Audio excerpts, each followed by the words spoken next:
हो गई। अस्सलाम वालेकुम जनाब दोस्तों, की हाल चाल है जनाब मोहतरम। मैं एक चापर है, सेल है, फॉर यू सेल, बेहतरीन है।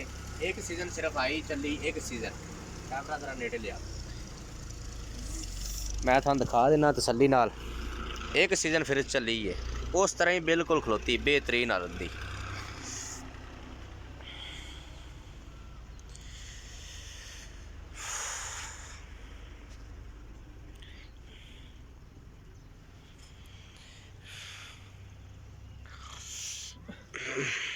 जाल जूल सब बेहतरीन, सिर्फ एक सीज़न चलाई सी ते उस तो पिछे असी खड़ी कर दी है। हुणे तरपाल लाग सुट्टी उदों दी फिर तरपाल थल्ले ही खलोती है।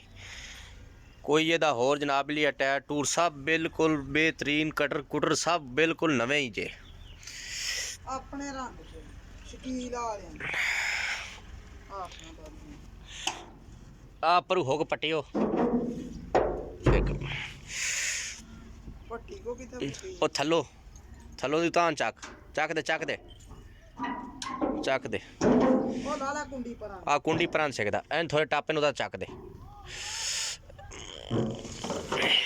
जनाब मोहतरम। बेहतरीन देख सकते हो कटर जेडे एक सीज़न सिर्फ चली है। कटर कुटर जाल जूल सब बेहतरीन जी लगी आज।